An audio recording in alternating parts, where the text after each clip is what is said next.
how we interpret the events of our lives emotionally will influence how well we handle the pressures of life. Now, Jesus tells his guys that pressure is inevitable. And when pressure comes, perceptions aren't going to cut it.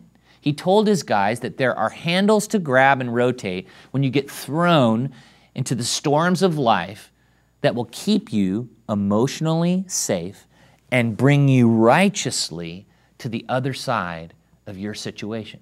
In Matthew chapter 7, if you have a Bible, turn to Matthew chapter 7, and we're going to look at verse 24.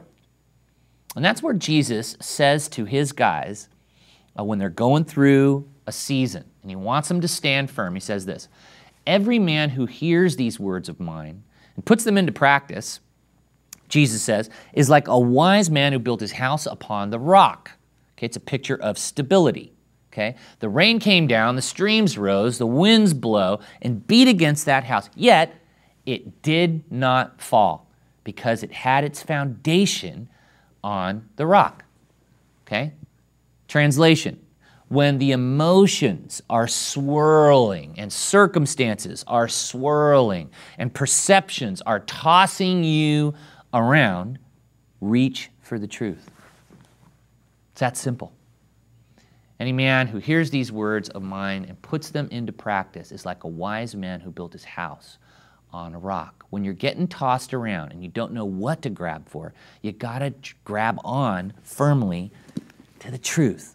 And then you hang on it and you walk in it and you let your emotions come after you've been obedient. Now, Jesus talks about handling things that way in John chapter 13 as well. Might want to write this down.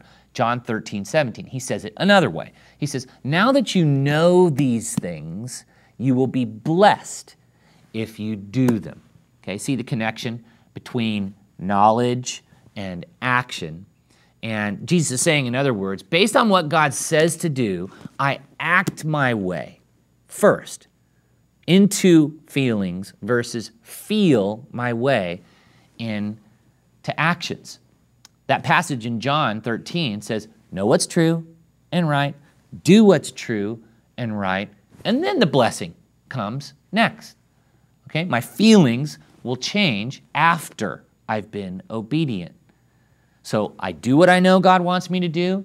That's the essence of what God was trying to get across to Cain in Genesis, okay?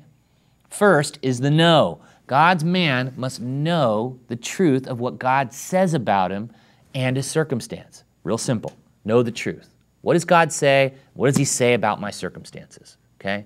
Second is the do part. God's man moves toward the right behaviors based on his faith and the truth of God's word versus what? Based on his feelings and the lies of Satan. Third comes the feeling produced by obedience to the truth over obedience to perceptions produced by feelings, okay? Now, when we obey, the feeling is being blessed, okay? What does being blessed feel like? Well, the Greek word is makarios. It means happy, expanded, enlarged, okay? And in man world, we call it living large, okay? But it only comes after you've been obedient, okay?